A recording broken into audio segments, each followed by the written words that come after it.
Natural de Entre Rios, chefe de gabinete de um dos gestores mais importantes de Salvador, presidente do Conselho Municipal de Assistência Social, Rei Momo esse ano, coordenador de campanha, consultor de diversas empresas na área social, política. Como foram seus inícios, suas expectativas, seus sonhos quando chegou em Salvador? A gente começou em Salvador na década de 90, depois de ter lido o anúncio do curso de Turismo e Hospitalidade do antigo Cefet, hoje IFBA, do Barbalho, e aí saímos sem eira nem beira de Entre Rios para fazer esse curso aqui, acreditando também numa mudança de vida, acreditando em sucesso, em crescer, em se desenvolver. Aquele velho sonho de quem mora no interior. E a partir daí, né, como já disse, sem eira nem beira, obtivemos apoio de alguns amigos e amigas, principalmente Tereza Almeida, que nos proporcionou uma estrada, nos proporcionou um lar.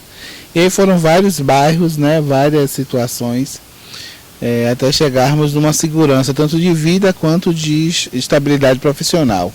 Aí passamos por empresa de turismo, passamos por vários projetos, várias associações, e até chegar onde chegamos, né, com muita luta, com muito esforço também. Renildo, o senhor se movimenta em vários círculos políticos, sociais, até da sociedade em si, né? Sempre é respeitado, muito querido, né? Por colegas, até por quem trabalha em lados opostos na política. Qual a fórmula disso aí? A forma porque a gente trabalha no movimento social e para atender algumas demandas de pessoas que precisam do nosso apoio, da nossa voz. E assim a gente não cultiva o ódio, né? A gente não cultiva a separação, até porque nós cansamos do apartheid social, nós cansamos de diversas formas de discriminação.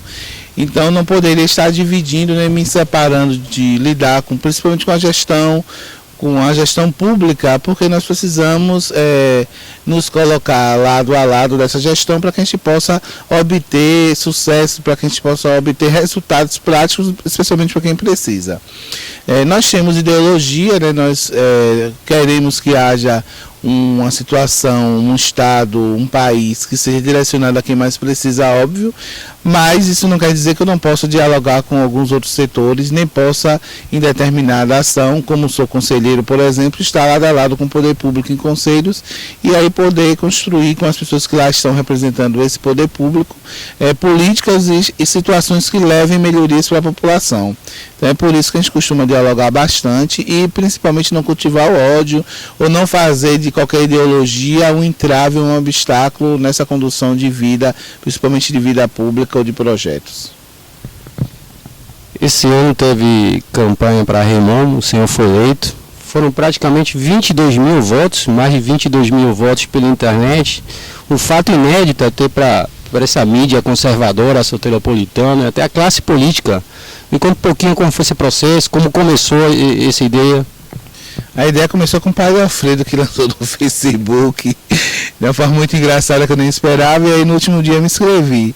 Né? E a partir daí tomou uma dimensão, porque nunca se esperava que um Rei Momo tivesse tanto trabalho sério, né, de responsabilidade social, como esse candidato teve. E aí foi uma campanha muito grande, foi uma divulgação muito grande na internet, que envolveu inclusive outros estados, pessoas de outros estados compartilhando, colocando cartazes. A gente teve a ajuda também de um grande Midas aí da comunicação, Matias, né, um cara aí que está meio destrambelhado, mas funciona muito bem. Não joga na cara 4 anos de faculdade, nem não sei anos de especialização, mas é um marqueteiro de mão cheia, como diz aí os vitoriosos. E aí assim extrapolou, assim, durante o período do reinado, a gente tem todo o clipe do período, foram 54 entrevistas para redes nacionais, né, o que nunca se viu antes, né, um tempo muito grande de exposição à mídia e na cidade, o que nos trouxe uma outra dimensão, né, e sempre divulgando as questões ligadas ao trabalho infantil, né, contra esse trabalho infantil, contra a exploração sexual infanto-juvenil, contra um trabalho indecente durante o carnaval, né, e divulgando nossa bandeira que nós somos educador social, e estávamos divulgando também essas ações nas associações. Fomos a Periperi, ao Nordeste de Amaralina, fomos a abrigos enquanto Remomo. Renildo, o nosso estado, a Bahia, o Brasil, vive um momento diferente nos últimos 10, 12 anos, no que diz a projetos, programas sociais. Dá para sentir uma diferença hoje. As classes menos favorecidas hoje têm uma outra oportunidade com diversos programas. Como que você analisa essa situação?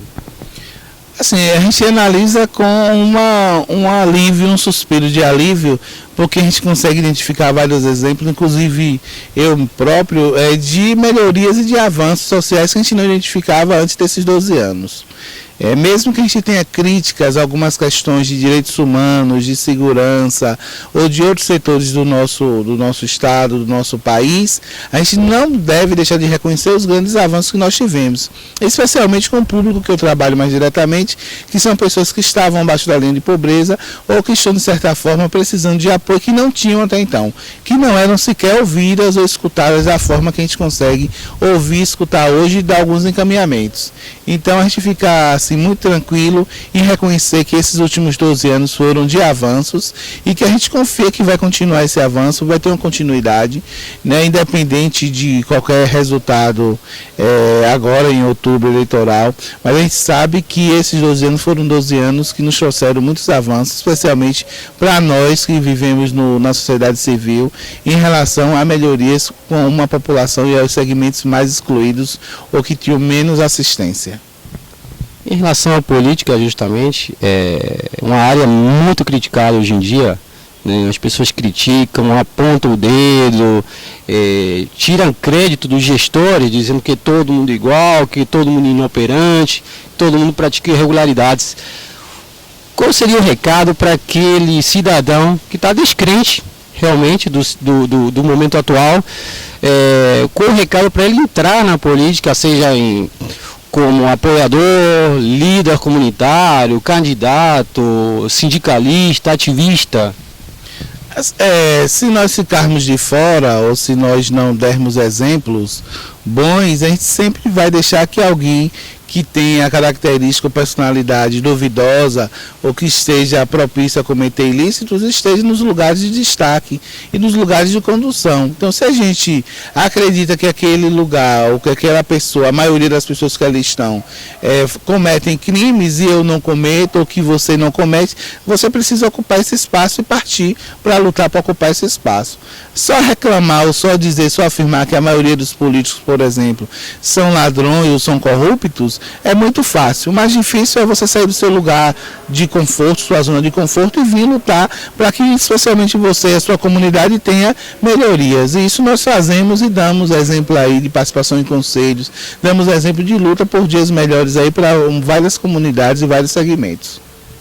Renildo, hoje o senhor faz parte do comitê de campanha do vereador Suíca, visando a Assembleia Legislativa. Há pouco tempo atrás, o governador disse, em entrevista, afirmou que o candidato Suíca representa a classe menos favorecida da sociedade. Suíca tem surpreendido quem esperava um mandato apagado, porque é uma pessoa bastante ativa, bastante agitada, e é uma pessoa que conhece algumas situações do dia a dia da comunidade, da população, né? Então ele com certeza representa, já está aprovado que representa alguns segmentos excluídos, não somente os garis, não somente a questão da limpeza pública, mas pelo apoio que dá agora, mas que já vinha dando antes, através do sindicato e também através da própria pessoa, a vários outros segmentos. Então você percebe a tranquilidade, a facilidade de lidar com o segmento LGBT, você percebe a facilidade e a tranquilidade de lidar com o povo de axé, com mulheres, com feministas, com negros, com o movimento negro, com o segmento cultural. Então isso traz alguns incômodos para quem esperava que fosse a ter somente um mandato, né? E a gente percebe que tem um grande desenvolvimento, tem uma equipe também muito boa, tem ligação com lideranças de bairros dos mais diversos, de Nova Constituinte, a Pernambués, a Itapuã, né? Então isso ele faz um cruzamento da cidade e a gente espera que faça também um bom trabalho na Assembleia Legislativa, né? Com toda essa movimentação.